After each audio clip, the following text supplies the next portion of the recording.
Bienvenue sur ma chaîne YouTube. Bonjour à tous. Aujourd'hui, on va parler de l'expérience d'une maman qui vit plusieurs difficultés à la fois, le deuil et puis des difficultés de couple à la fois que d'être enceinte et d'être maman et qu'est-ce que ça engendre justement chez une maman de vivre toutes ces difficultés en même temps. On va parler aussi de ce sentiment d'être démunie dans sa maternité après avoir eu un enfant. Voilà, c'est de tout ça dont on va parler aujourd'hui. Voilà, donc, déjà dans un premier temps. Ensuite, moi, je me présente, je suis Cathy, je suis psychologue et coach pour les femmes qui veulent passer de l'épuisement à l'épanouissement. J'accompagne les femmes à reprendre les rênes de leur vie.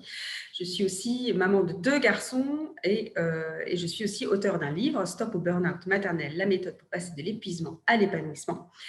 Et c'est aussi pour ça que je fais des interviews pour faire parler les femmes qui ont vécu ce genre de difficultés. Donc, un livre qui, à l'heure actuelle, sortira bientôt. Donc, peut-être que quand vous verrez la vidéo, le livre sera déjà sorti. Voilà, donc aujourd'hui, je suis avec Élise. Bonjour Élise. Bonjour Cathy. Merci déjà d'avoir accepté cette invitation. C'est déjà très courageux de parler de son expérience personnelle, donc merci beaucoup pour ça. Est-ce que tu veux tout d'abord te présenter? Oui, bien sûr. Effectivement, je m'appelle Élise, j'ai 34 ans, je suis maman de 2 petites filles qui ont 4 ans et 21 mois. Voilà, et je suis actuellement en pause niveau travail. Je vais rentrer dans la création de mon entreprise, justement pour avoir une activité qui corresponde à ma vie de famille aussi. Ah, chouette, intéressant. Ok. Du coup, tu as accepté cette invitation parce que justement, j'ai proposé aux femmes qui m'entouraient si elles voulaient témoigner de leur maternité. Donc, est-ce que tu peux nous parler un petit peu de ce que tu as traversé dans ta maternité et de la raison pour laquelle tu es là aujourd'hui? Ouais, effectivement, dans le terme burn-out parental, c'était pas exactement ce qui me enfin, c'est pas comme ça que j'aurais décrit mon expérience. Hmm. Après, c'est vrai que j'ai quand même le sentiment d'avoir traversé, voilà, beaucoup d'étapes et de difficultés dans ma maternité, qui m'ont amenée à me perdre et à me retrouver. Ok. Donc c'est plutôt par rapport à ça que voilà, ton invitation m'a parlé. Donc pour parler de mes difficultés, j'en ai eu plusieurs. À la naissance de ma première fille où j'avais eu une grossesse, j'ai eu une grossesse très bien, enfin voilà, tout s'est très bien passé. Je m'étais bien préparée à l'accouchement. Par contre, je m'étais pas du tout préparée au postpartum et c'est vrai que c'est quelque chose dont on parle peu, aux femmes, je trouve. En parlant dans mon entourage, c'est vrai que j'ai d'autres femmes qui ont ressenti un peu la même chose. Mais voilà, après l'accouchement, en fait, je m'attendais pas à être autant mal physiquement. Voilà, je suis pas sortie de chez moi, je pense, pendant une dizaine de jours. Parce que j'avais l'impression qu'à chaque fois que je marchais, j'allais complètement me liquéfier. Et voilà, ça a été assez difficile à accepter, en fait, tous ces signes physiques en fait, qu'on ressent après le postpartum et qui sont tout à fait normaux. Hmm. Et sauf que, dans la conception de la société, et dans ce qu'on imagine quand on va devenir maman, si on n'y est pas préparé en tout cas, moi j'avais cette image de, voilà, je vais être dans ma bulle avec mon bébé, je vais pouvoir, quand même gérer des choses, voilà. Et en fait, non, je me sentais, pas du tout apte à faire autre chose que de m'occuper de mon bébé. Mais sauf que, voilà, il y a le côté, faut faire bonne figure, recevoir, l'entourage à la maternité, voilà, des Hmm. choses comme ça. Et voilà, ça, je m'attendais pas du tout à ce que ce soit aussi compliqué. Alors ça a pas duré très longtemps chez moi. Je sais qu'il y a pour des certaines femmes, ça peut durer très longtemps. Mais voilà, on va dire que le premier mois a été quand même assez compliqué par rapport à l'allaitement aussi. J'ai réussi à allaiter mon enfant tout à fait convenablement. Mais en fait, j'étais assaillie de questions en permanence et complètement, ouais, je me suis sentie vraiment seule dans ces moments-là. De pas pouvoir, alors on trouve des solutions aujourd'hui avec internet, les réseaux et cetera, mais quand même de pas pouvoir, confronter son expérience et être rassurée en fait par d'autres femmes qui auraient vécu la même chose. Ok. Heu, je m'en remettais beaucoup à ma maman, mais en fait, ma maman, voilà, ça fait 27 ans qu'elle n'a pas eu de bébé. Donc forcément, l'expérience n'est plus aussi fraîche. Donc on se confronte aussi au jugement, enfin au jugement, ouais, aux attentes en fait des personnes de notre entourage. Enfin, voilà, c'est un peu comme ça que je l'ai vécu. Ça a été la première chose. Et après, ça a été globalement bien. Mais je me suis quand même, en fait, dès ce moment-là, mis vraiment dans une bulle avec ma fille. Et je ne m'en rendais pas compte. Je m'en suis rendu D'accord. compte bien plus tard, en fait. Ok. Suite à Euh, cette expérience, du coup ouais, Ouais, ouais, suite à cette expérience, en fait, je m'en suis pas, ouais, je me suis pas vraiment rendu compte que j'étais complètement dans une bulle avec ma fille. Alors, il y avait quand même des gens autour de moi qui me disaient, tu fais trop ci, tu fais trop ça, tu l'écoutes trop, machin, mais je ressentais pas que cette écoute, c'était complètement en train de me desservir, c'est-à-dire que je m'oubliais en fait complètement. J'étais vraiment focus sur mon enfant et sur ma maternité. Et en gros, tout ce qu'il y avait autour, c'est pas que ça n'existait plus, mais quand même, il y a eu un gros oubli à ce moment-là et ça a été ma première déconnexion, la première couche de déconnexion avec moi-même, on va dire quoi. d'accord. Voilà. Et ça a duré combien de temps, justement, cette déconnexion et voilà, ce côté, justement, très collé à ta fille, ça a duré combien de temps? Bah là, jusqu'à très récemment, en fait. D'accord, Ma ouais. fille a 4 ans, la grande. Ouais, Je me suis rendu compte vraiment qu'il y avait un problème l'année dernière. Donc ça fait 1 an, on va dire, que j'ai repris les rênes de ma vie, en fait, que je me suis mm, reconstruite, en fait. Quand je réfléchis à tout ce qui m'est arrivé depuis la naissance de ma première fille, jusqu'à il y a 1 an, j'avais vraiment le sentiment d'être passée sous un rouleau compresseur, en fait. C'est vraiment d'accord. ce que j'avais. Alors, je suis très épanouie avec mes enfants, c'est pas du tout le problème. Mm, Et mais ouais, j'ai l'impression qu'on m'a labouré, quoi. Je sais pas comment dire, qu'on m'a complètement, que je me suis complètement écrasée, en fait, entre bah, tous les changements corporels bah, d'une grossesse, puis d'une deuxième grossesse, le postpartum, la mm, reconstruction de, voilà, de retrouver son corps, son intégrité. Et il y a tout ce qui se passe physiquement, puis aussi tout ce qui se passe émotionnellement, le fait de devoir à la fois être bah, une mère et puis une compagne, enfin voilà, d'avoir une vie de couple, une vie amoureuse, et aussi d'avoir, moi je travaillais à l'époque, là ça fait 3 mois que j'ai arrêté de travailler, mais j'ai toujours travaillé pendant mes grossesses et après, ok. même si j'ai pris quand même un peu plus de temps que ce qui est prévu légalement par la loi française. Mm, Bah, en fait, j'avais aussi mon activité professionnelle. Et cette pression aussi de me dire, ah non, mais moi, je veux pas être mère au foyer, j'ai aussi besoin de cette réussite professionnelle. Voilà, donc il y a vraiment ces 3 aspects qui sont hyper lourds, je trouve. Hyper, hyper, hyper lourds. ouais, c'est une forme de pression, effectivement, que tu ressentais à la fois dans la maternité, à la fois dans la réussite du couple, à la fois dans la réussite professionnelle. Le regard des autres aussi, qui était très important là-dedans. Ouais, ouais, ouais. Le regard des autres, ouais, je sais pas si je le ressentais très fortement. C'était plus par rapport à moi-même que je me mettais la pression, je pense. Par rapport Ok, au standard de vie que moi, je m'étais fixé, en fait. Et aussi, bah, ouais, ce qui est un peu dans la mouvance de ce qu'on attend aujourd'hui des femmes dans notre société, même si c'est en train de bouger, fort heureusement. ouais, Et ouais, je ressentais ce besoin d'assurer sur tous les fronts, en fait. Et du coup, bah, mmh, moi, maintenant, j'ai l'intime conviction, c'est que c'est juste pas possible d'être à la fois une maman parfaite, bienveillante, hyper dans l'écoute des besoins de son enfant, plus d'être une bonne épouse, entre guillemets, enfin voilà, d'être au top dans sa vie de couple et en plus d'être au top dans sa vie pro. Enfin, il ok. y a un truc dans l'équation qui fonctionnait pas, quoi. Comment tu savais que ça fonctionnait pas d'ailleurs? Bah, en C'était fait, quoi je les m'en suis signaux? rendu compte, donc la première année avec ma fille, je m'en suis pas rendu compte. Là où ça a commencé à devenir vraiment difficile, c'est donc à la fin de ma deuxième grossesse, où bah, déjà j'avais construit, hein, moi je me suis construit une bulle avec ma fille. Donc en gros, il y avait que moi qui pouvais m'occuper d'elle. Enfin, elle a eu des périodes où vraiment elle rejetait son père, qui en plus le vivait très mal parce que c'est un papa qui est très, très impliqué dans sa vie de papa, quoi. Voilà, et ça, je le voyais pas. Je le voyais pas, ouais, enfin voilà. Donc j'avais ma fille qui était en mode petit singe tout le temps accrochée à sa maman. Ma deuxième grossesse qui était forcément aussi un peu plus fatigante. Et puis à ce moment-là, donc vers mes 6 mois et demi de grossesse, j'ai mon papa qui était déjà malade, qui a fait une rechute et qui nous a quittés en 1 mois et demi. Voilà. Voilà, ça a été un gros choc.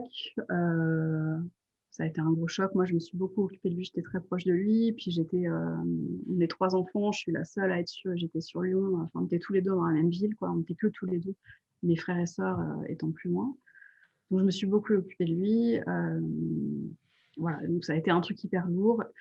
Après, bah voilà, j'étais pendant, on va dire, jusqu'à l'accouchement, plus après, les quelques mois après, en fait, je me suis un peu mis en mode warrior, en fait, en mode, j'écoute pas ce qui se passe à l'intérieur. Surtout, j'étais hyper flippée d'accoucher, en mode, ouh là là, les hormones de l'accouchement vont me faire complètement péter un câble et ressortir toutes les émotions que j'assume pas de vivre parce que je suis enceinte et parce qu'en plus, bah, j'étais hyper triste, mais je voulais pas l'exprimer totalement de peur de faire du mal à mon bébé, quoi, de me dire, de lui faire porter autant de tristesse alors qu'elle était à l'intérieur de moi. C'était hyper, hyper culpabilisant. Donc, il y a plein de choses que j'ai gardées à l'intérieur. Voilà, ça me refait monter des vieilles émotions. Mais oui, oui, je vois ça. Et donc, voilà, je me suis mise en mode warrior. Et puis après, quand j'ai recommencé à travailler, en fait, jusqu'à ce que je recommence à travailler, ça allait à peu près. J'arrivais à joindre les deux bouts. J'avais en plus mon conjoint, du coup, qui était hyper compréhensif et hyper dans le soutien. Donc, je pense qu'à ce moment-là, je l'oubliais aussi lui complètement, mais voilà, il l'a accepté jusqu'à un certain point parce qu'il savait que je vivais des choses difficiles. Et puis quand j'ai recommencé à travailler, là, ça a été la descente aux enfers un peu, parce que c'était plus possible de faire, de tout gérer, quoi. Il y a la Ok. fatigue qui s'est rajoutée, en fait, la fatigue physique, voilà, d'assurer un travail et d'avoir 2 enfants en bas à la charge, dont une qui dormait pas forcément la nuit. Donc, à partir de là, moi, j'avais décidé de plus du tout écouter ma fatigue. Donc, je me défendais complètement de me lever le matin en me disant je suis fatiguée, j'ai dormi que 3 heures la nuit, ou 4 heures, ou 5 heures. Je me disais, bon, je regarde pas l'heure à laquelle je me réveille, l'heure à laquelle je me rendors. J'ai arrêté de regarder l'heure, en fait, ce qui m'a beaucoup aidé, hein, parce que sinon, je pense que j'aurais pas réussi. Et du coup, je focalisais pas du tout sur ma fatigue et je recommençais chaque journée en me disant, bon, tout merde, t'es fatiguée, c'est comme ça, point barre. Et puis, t'y vas, quoi. Tant pis, tout merde, t'as pas le choix. Ok. Donc, ça a été ça. Et là, les difficultés dans mon couple ont commencé à vraiment pointer le bout de leur nez. Je pense que mon conjoint, à ce moment-là, il s'est dit, stop, quoi. Moi, je peux plus vivre comme ça. Parce que moi, j'étais tellement dans ma bulle de vouloir tout gérer et être au top avec mes enfants et tout que, en fait, j'ai mis, je pense, 2, 3 mois à comprendre ce qu'il me disait, à commencer à intégrer le fait que, ouais, effectivement, il y avait peut-être un problème, quoi. Il y avait peut-être un truc qui allait pas, quoi. Mais Ok, en même temps, je le effectivement. ressentais comme beaucoup d'injustice et beaucoup d'agression, en fait. Je me disais, mais qu'est-ce qu'il comprend pas, en fait? Je suis en train de galérer de ouf. Et en plus, il me rajoute un truc, il comprend pas quoi, en fait? Je comprenais pas du tout que lui, il dit stop, en fait, que c'était aussi lourd pour lui de vivre tout ça et que je sois plus du tout connectée à lui alors qu'on vivait en famille, quoi. Enfin, voilà. Puis lui, il a des défis de vie aussi. Enfin, voilà. Donc voilà, ça a mis quelques temps à percuter dans mon cerveau. Au début, je me suis mis en mode ok, donc en gros, je m'occupe pas assez de lui. Enfin, c'est ce que je comprenais. Donc, qu'est-ce que je fais? Je redonne encore plus de moi. Je me suis mise en mode bon, je donne encore plus pour lui, je donne encore plus pour la famille. Puis c'est ça qui va tout arranger, en fait, c'est que j'en fais pas assez.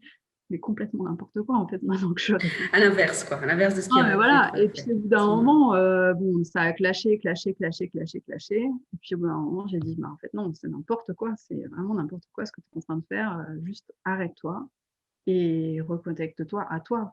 Prends soin de toi déjà. Puis après, le reste, ça ira mieux, quoi. Mais ça a mis longtemps à arriver. Et ouais, ça a mis longtemps à arriver. Et donc, l'année dernière, un petit peu à la même époque, au début du confinement, j'ai vraiment réalisé ça, qu'il fallait que je prenne soin de moi. Et donc, j'ai commencé à me réintéresser à moi, on va dire, Ok.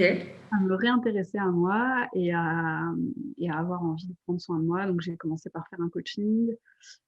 Après, du coup, je me suis mise sur un groupe de coaching, voilà, qui m'a beaucoup, beaucoup soutenue à faire des stages, voilà, à reprendre du temps pour moi, sans culpabiliser. Mais ça a été vraiment Par étapes. un peu lent quand même à se Ok. remettre en route. Et là, maintenant, 1 an après, ça y est, je peux dire que je suis sortie de ça. Bon, alors, mes filles sont plus grandes aussi, donc je suis aussi sortie un peu de la période de rush, entre guillemets, en termes d'organisation, où là maintenant c'est quand même plus cool. Parce qu'en plus de ça, on a eu la bonne idée de construire notre maison en même temps, donc là on vient d'emménager. Donc voilà, ça a été Ouais, un tas de choses qui se sont cumulées les unes aux autres. trop de choses. Ok. Du coup, voilà, l'année dernière, l'automne dernier, j'ai commencé à aller mieux, j'ai quitté mon travail. Je me suis, lancée corps et âme dans mon déménagement et les travaux de la maison et là, ça fait 1 mois que je suis installée et que waouh, je prends une grosse bulle d'air pour moi. Ok. Hem, voilà, je vais lancer une nouvelle activité, mais je prends le temps de le faire. En fait, je prends le temps d'avoir tout ce temps que j'ai pas pris pour moi pendant 4 ans, là, je le prends maintenant, en fait. Ok, bah, il est jamais trop tard en fait. Ça montre aussi qu'il est jamais trop tard et qu'on peut du coup finir par prendre soin de soi en fait. Exactement. Ok. Est-ce que tu avais imaginé être cette mère-là du coup? Est-ce que tu avais imaginé ça ou est-ce que tu avais imaginé autre chose?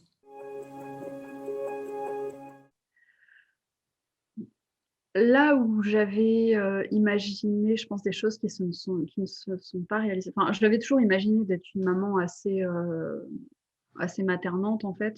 Ça, c'était quelque chose qui me paraissait très logique, en fait. J'ai jamais douté de mon instinct maternel. J'ai jamais douté que je saurais prendre soin de mes enfants. Alors forcément, il y a des moments où je pète des câbles comme toutes les mamans, Mm.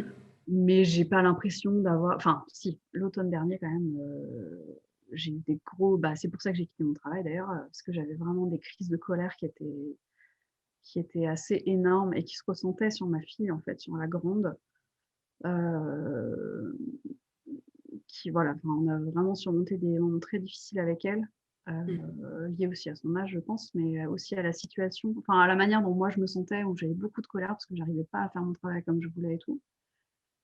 Donc ça, non, j'imaginais pas, me sentir aussi, démunie par rapport à ma propre colère, en fait. Ok. Heu, voilà. Et puis aussi, je pensais pas, que ça aurait autant de conséquences sur mon couple.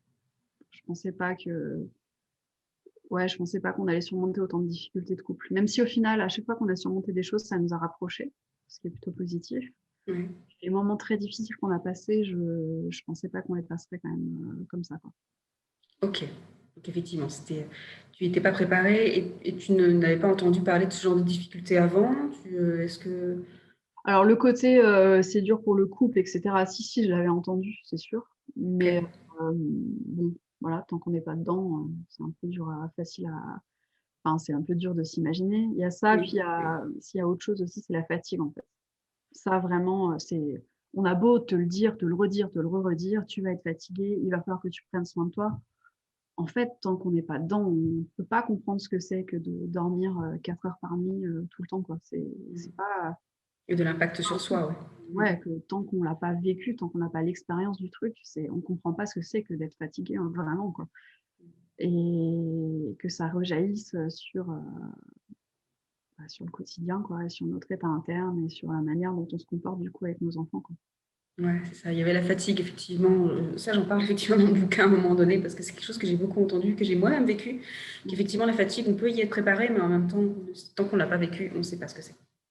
Ouais, clairement. Ok, ok, d'accord.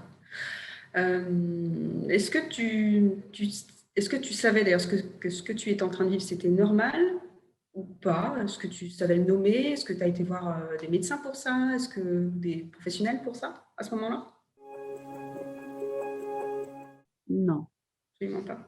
Non, en fait, je me suis vraiment rendu compte, l'année dernière, en fait. C'est vraiment le fait que mon conjoint, que lui, il dise stop, en fait, et qui me petit à petit, qui me pousse un peu dans mes retranchements, qui m'a fait réaliser que vraiment il y avait un truc qui déconnait, quoi, que c'était pas possible de s'oublier à ce point-là, en fait, et que la vie de maman, c'était pas ça. Et il y a un truc que j'ai vraiment intégré depuis, et que j'aurais vraiment voulu savoir, en fait, avant de me lancer dans la maternité. Mais c'est pareil, je pense que tant qu'on l'expérimente pas, c'est difficile à intégrer. c'est que les limites qu'on veut donner à un enfant, je sais pas comment l'exprimer, mais moi, en fait, je me câblais toujours sur ma fille. Je me disais, ben, c'est moi enfin, c'est moi qui dois lui donner ses limites à elle. En fait, ce que j'avais pas conscience, c'était que c'était mes limites à moi, c'était pas ses limites à elle, en fait. Ok. J'avais pas du tout conscience que il fallait d'abord que moi je sois bien avec moi-même et que moi je pose mes limites par rapport à ce que j'avais envie de vivre avec elle et jusqu'où elle pouvait aller dans l'exploitation de mes ressources à moi, qui devait définir mon cadre d'éducation en fait. Et que ça c'est propre à chacun et que c'est à chacun d'expérimenter ce truc-là en fait. Mais en même temps, c'est hyper riche ce que tu dis là. Hyper riche parce que c'est important, effectivement, d'être au clair avec ses propres limites et ce qu'on attend aussi de la relation qu'on entretient avec ses enfants au Ouais, départ. clairement. Ouais, ouais. Ça c'est un truc, ouais, c'est un truc j'aurais vraiment voulu le savoir avant quoi. Qu'en fait Ok. c'était mes limites à moi et pas les limites des enfants qui définissaient la manière dont ça devait se passer quoi. Ok. Et que du coup, oui, il y a des choses, bah, c'est pas possible pour maman, bah, c'est pas possible pour toi, point barre, quoi. Et en fait, il y a pas de drame, quoi. Moi, je vivais à chaque fois la frustration de ma fille, je le vivais comme un drame, quoi. Donc, Mm. forcément, ça marchait pas. Ben, c'est ça, ben, ça se manifestait en problème de limite entre toi et ta fille, même Ouais. vous ressentiez toutes les deux, quoi. Mmh mh. Ok. Il y avait ton conjoint qui l'avait vu. Est-ce qu'il y avait quelqu'un d'autre qui avait vu que ça n'allait pas? Oui, il y avait ma maman, mais bon, c'est ma maman, donc forcément, je l'écoutais pas du tout. Ok. Puis elle le disait avec beaucoup de pincettes, mais oui, oui, elle m'a alertée sur plusieurs points, mais bon, enfin, dans ces cas-là, moi, je sais que enfin, j'étais pas capable de l'écouter, en fait. Et ouais, non, c'est surtout mon conjoint. Ok. Ok. Question qui me vient là, mais est-ce que tu aurais pu le savoir plus vite que ça allait pas ou pas? Qu'est-ce qui aurait dû être différent en fait pour que tu le saches plus vite? Je pense que je pense que ça m'aurait aidé vraiment en fait, au lieu de me lancer dans le truc à la mode d'éducation bienveillante, voilà, qui m'a complètement fait perdre, clairement. Parce que Mm. du coup, pour moi, la manière dont on approche aujourd'hui, dont on fait, dont l'information de l'éducation bienveillante, elle descend vers les parents aujourd'hui, c'est vraiment, bah, en gros, il faut tout donner aux enfants, il faut qu'ils soient bien, il ne faut pas qu'on les frustre, il ne faut pas leur dire non. Enfin voilà, moi, c'est un peu comme ça que je l'avais compris. Mm. Voilà, il faut être maternant, voilà, ok, très bien. C'est comme ça que l'enfant va bien s'épanouir. Et en gros, si tu fais pas ça, ton enfant, il va pas s'épanouir, quoi. Ça va pas marcher. Bon, ok. Donc, Ok. si au lieu d'avoir ces infos-là, j'avais eu des infos bah, il faut être toi-même avec tes enfants. Ton éducation, c'est toi qui l'as construit. Il n'y a pas de règles. Euh, les règles, ce sont tes limites à toi que tu vas construire en fait, et pas des normes extérieures qui doivent venir imposer des choses par rapport à la manière dont ça devrait se passer avec tes enfants. Alors, je trouve que ça évolue quand même, ça évolue. Mais moi, j'en veux un peu, enfin ouais, j'ai un peu de rancune vis-à-vis de tout ça, vis-à-vis de cette mouvance d'éducation bienveillante, de Montessori, de machin. Alors, il y a plein de trucs que je trouve très bien, mais je trouve que c'est hyper culpabilisant pour les parents et que c'est pas du tout aidant. Et je pense que ce discours-là, ça serait beaucoup plus efficace s'il était remplacé par de la vraie connaissance de soi et de l'invitation à s'explorer en tant que parent, en fait. Et oui, effectivement, on entend beaucoup parler de l'éducation bienveillante et en même temps, il y a une sorte de paradoxe entre le message que les parents entendent et puis le message que veulent donner ces gens qui forment à l'éducation bienveillante. Et ce que j'entends beaucoup en ce moment, c'est vraiment ce paradoxe, alors que ce n'est pas leur volonté de mettre la pression, bah, ça met quand même la pression aux parents et ça culpabilise beaucoup les parents.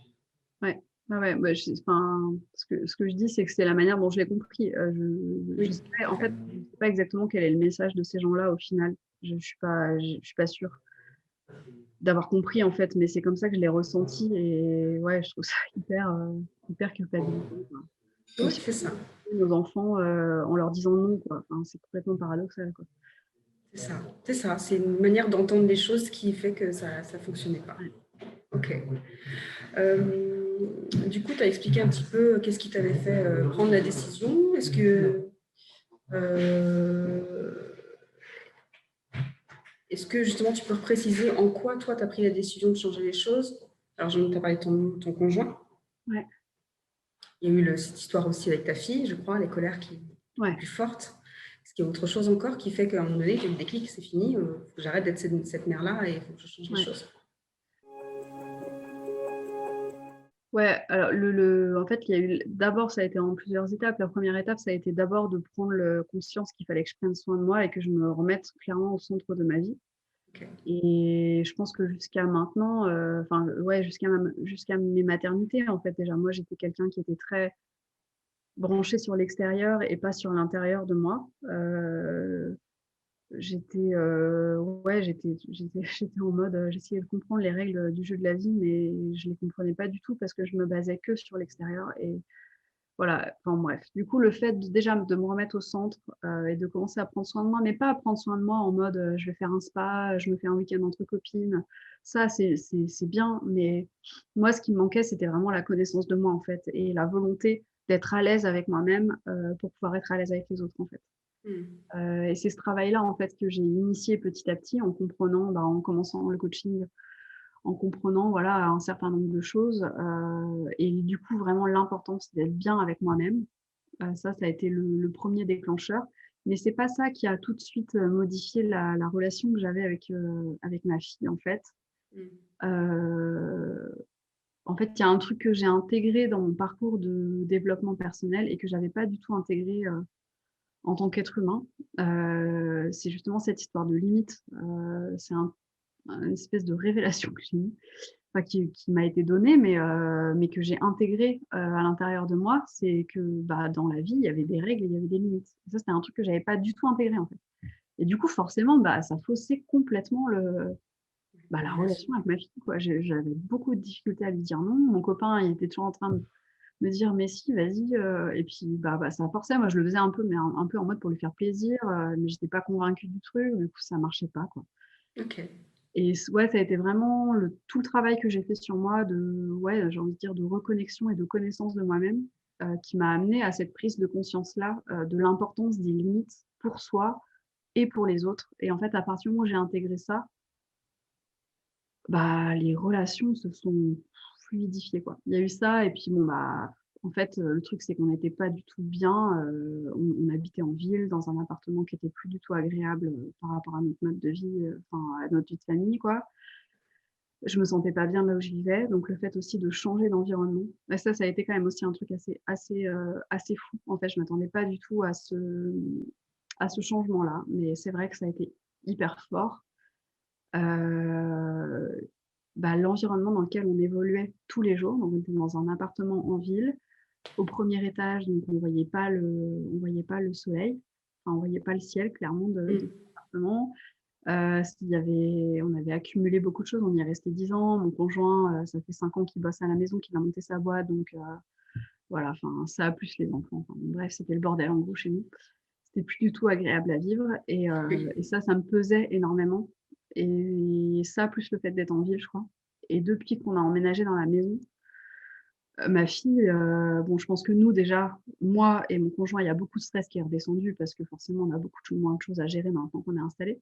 Hmm. Mais quand même, le fait d'être dans un environnement hyper agréable, enfin là, voilà, je tourne la tête, j'ai vu sur les champs, voilà, ça n'a juste rien à voir. On est dans une maison dans laquelle il y a de l'espace, on a beaucoup de choses encore à faire, mais du coup, c'est hyper cool. On est à la campagne, les gens sont beaucoup plus. J'imaginais pas à quel point ça allait avoir de l'impact de passer de la ville à la campagne, en fait, d'avoir cet environnement beaucoup plus calme, beaucoup plus cool, avec des gens enfin, pas du tout stressés. Ça a complètement modifié aussi notre mode de vie, quoi. Donc l'environnement aussi, je dirais que c'est un truc hyper important auquel on ne fait pas forcément attention, quoi. Et ouais, tu t'attendais pas à de tels changements finalement. Non, vraiment pas. Ok, chouette. Donc c'était à la fois la connaissance de toi-même, la prise de conscience qu'il y avait un problème de limite entre toi et tes enfants, et puis et du coup l'environnement qui a été hyper révélateur de tout ça. Ouais, ouais. Ok. Est-ce qu'aujourd'hui ça t'arrive encore de te demander, là je suis à la limite ou pas? Non. Non, parce que j'ai vraiment appris à me respecter, en fait. C'est Ok. ça ce que j'ai vraiment appris à me respecter. Je sens des fois que oui, ça dépasse un peu, mais j'en ai conscience, en fait, c'est plus pareil. Je sais prendre sur moi quand il y en a besoin parce que je sais qu'après je mets mes limites, facilement, quoi. Ok. Et je suis capable de dire en fait, c'est vraiment ce qui me soulage énormément aujourd'hui, c'est de savoir dire non à mes enfants, quoi. Sans enfin, surtout savoir dire non, mais sans la culpabilité derrière de: «Ouh là là, comment est-ce qu'elle va le prendre? Comment est-ce qu'elles vont le prendre? Comment est-ce qu'elles vont vivre le truc? Est-ce que ça va les abîmer pour, jusqu'à la fin de leur vie?» Non mais Eh oui, c'est terrible, hein. C'est terrible de se poser des questions. et là, non, maintenant j'ai hyper conscience bah non, en fait, elles vivent leurs expériences, elles apprennent et puis elles font leurs conclusions et voilà et j'ai vraiment voilà, j'ai conscientisé cette décision, en fait et c'est surtout avec ma grande, je sais pas pourquoi. Avec la petite, je crois que j'étais tellement, de toute manière, j'étais tellement, focus sur la grande que Mm. quand la petite, elle est arrivée, c'était pas possible d'être branchée comme ça sur 2 enfants en même temps. Je savais que c'était pas possible. Et du coup, la petite, je l'ai vachement plus laissée en autonomie et donc la relation est complètement différente avec elle. Ok. C'est beaucoup plus sain, en fait, hein et voilà, je sais plus pourquoi je disais ça, mais oui, voilà, c'est le fait de savoir dire non sans qu'il y ait de drame derrière, quoi et de Ouais. conscientiser, voilà, de se conscientiser ce truc de dire: «Bah, en fait, je lui fais confiance à elle. Elle a 4 ans, elle a tout ce qu'il faut». C'est une petite fille qui a plein de caractère, donc elle sait très bien dire non, elle sait très bien, elle, mettre ses limites, elle sait très bien exprimer ses besoins et elle est tout à fait capable de vivre ses expériences sans que moi je sois derrière en mode: «Est-ce que tout va bien se passer?» quoi et ça, Ok. d'avoir conscientisé ça, c'est pareil, ça fait redescendre beaucoup de pression. Il y a mon esprit qui était un peu tout le temps en train d'être branché sur, «Est-ce que ça va aller? Est-ce que ça va pas aller?» Bah, du coup, non, mon esprit maintenant, il est avec moi, il est plus, Sur elle. avec ce qui se passe avec ma fille, quand je suis pas là, quoi. Ni avec ta fille, ni avec tes croyances au sujet de est-ce que ça va la traumatiser à vie. C'est ce que je suis en train de dire. Ok, bah chouette déjà. Euh, ok, une avant-dernière question. Est-ce que tu penses que ce que tu as vécu là, ça avait du sens pour toi? Ou qu'est-ce que, dans le sens où si tu l'avais pas vécu, tu n'aurais peut-être pas su ça. Je ne dis pas qu'il faut le vivre pour le savoir, mais en tous les cas, est-ce que ça a un sens? Là où ça a un sens, ça rejoint un peu ce que je disais tout à l'heure, c'est que je pense que j'avais même avant ma maternité, j'étais déjà très branchée sur l'extérieur et j'avais déjà beaucoup de mal à me faire passer en premier en fait et Hmm. je pense que la maternité a fait vraiment aller ce truc-là dans l'extrême, quoi. Ça m'a fait vivre l'extrême de, s'oublier complètement, quoi et du coup, le fait de m'être pris vraiment un mur pour le coup, et d'avoir failli tout perdre, enfin, je veux dire, quand je parle de tout perdre, c'est ma famille, quoi. Hmm. Ma famille à 4 quoi, mon conjoint, et ben, ouais, ça m'a fait prendre conscience de ça, d'une manière hyper, forte, quoi et je sais pas si j'aurais pu avoir cette prise de conscience-là sans avoir vécu ça. Hmm. Donc oui, dans un sens, je me dis que ça a du sens, après il y a des moments que j'aurais préféré ne pas vivre, clairement. Ben oui, oui, évidemment. Mais en fait, je suis super heureuse, d'avoir réagi maintenant, quoi. Je me dis, voilà, elles sont encore petites mes filles Hmm. et du coup, ça leur laisse du temps pour s'imprégner d'avoir une maman qui se fait passer en premier et de ce que c'est, enfin et de l'importance de ce truc-là dans la vie, en fait. Et Ouais, je suis super heureuse, en fait, de me dire: «En fait, c'est ça que je vais leur offrir aujourd'hui, quoi». C'est ok. pas, c'est ouais, voilà, ce que j'ai envie de leur offrir aujourd'hui, du coup, c'est vraiment, bah, voilà, à quel point, chaque être est important et chacun doit prendre ses responsabilités dans sa vie, être responsable de sa vie et apprendre à se connaître et faire ce qu'on a envie, enfin voilà, ça c'est et je me dis: «Bah, c'est trop cool, maintenant que je suis sur ce chemin-là, elles vont me voir, expérimenter ça et elles vont pouvoir prendre exemple là-dessus» et je trouve ça génial, quoi. Ok, donc double impact, à la fois pour toi, pour réussir à prendre soin de toi, et à la fois pour elle, d'être un modèle pour elle et qu'elle puisse s'inspirer en fait de ce que tu es en train de vivre. Ouais. Ouais, c'est ça, hein. Ok. Bon, bah, c'est super chouette et effectivement, je trouve ça super chouette de te dire, bah, ça y est, je suis vraiment sur le bon chemin là et il n'y a plus qu'à expérimenter. Et même si effectivement le travail n'est jamais fini, je trouve. Oui. Déjà dans la vie, le travail n'est jamais fini, mais alors au niveau de la maternité, encore plus. Oui, après, je ne doute pas qu'il y aura d'autres défis qui vont arriver, mais du coup, je me sens beaucoup plus armée. Et ouais, je suis contente en fait de me dire qu'il y a plein de choses à explorer, il y a plein de défis qui vont arriver, mais voilà, ça va être des nouveaux champs d'exploration et ces champs d'exploration, ils vont partir de moi, ils vont pas partir de toutes les contraintes qui vont m'arriver dessus, quoi. C'est ça, comme si tu n'avais plus peur, effectivement. Ouais. Ok.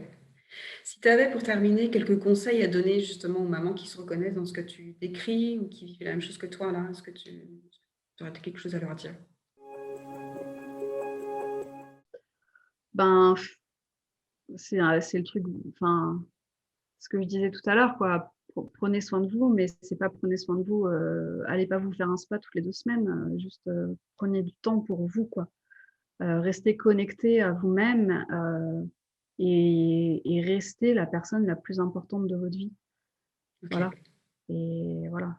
Restez la personne la plus importante de votre vie, ne vous oubliez pas et faites, vos expériences à partir de là, vos expériences dans la parentalité à partir de là et pas par rapport à ce que vous pouvez, entendre de l'extérieur, quoi.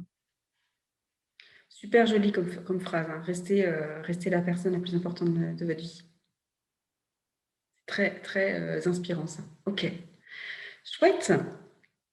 Si justement tu lances ton activité, où est-ce qu'on pourra te trouver?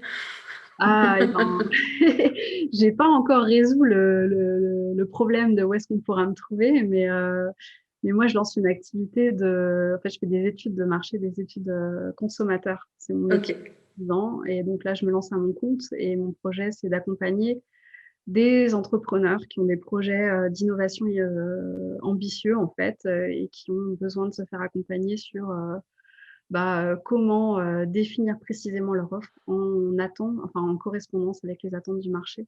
Donc la connaissance, des potentiels clients et donc avoir cette, symbiose entre, ce que nous on veut offrir au monde et ce que le monde attend. Enfin voilà, les besoins, voilà. Chouette, super beau projet, effectivement. Il y a du boulot. J'espère qu'il y a du boulot. Ah, c'est à toi de le créer le boulot après. Mmh. Il y a du travail pour tout, selon moi, aujourd'hui. J'en ai conscience aujourd'hui, chose à laquelle je n'avais pas conscience d'ailleurs, et je n'avais pas confiance non plus quand j'étais plus jeune, comme quand on apprend dans la vie. Ok, bah écoute, je te remercie. Donc effectivement, si on veut te trouver, bon, bah, déjà, je vais mettre ton nom, donc tout simplement avec ton nom, on te retrouvera. Donc j'ai hâte de voir la suite de tes aventures, parce qu'on se suit un petit peu sur les réseaux. Donc, c'est important de voir où tu en es. Pour me trouver, moi, je suis donc sur mon site web, je suis sur katitiaxi.com où je propose des accompagnements en 3 à 6 mois, 3 et 6 mois. Je bafouille un peu. Et je suis aussi sur Facebook, où on peut me trouver pour suivre mes aventures de maman, d'entrepreneuse et tout ça à la fois. Et donc, mon livre qui sortira, Stop au burn-out maternel, qui sortira en mars 2021, si tout va bien, et qui sera trouvable dans toutes les librairies. Voilà, eh ben, merci beaucoup, Élise, et je vous dis à très vite pour une nouvelle interview.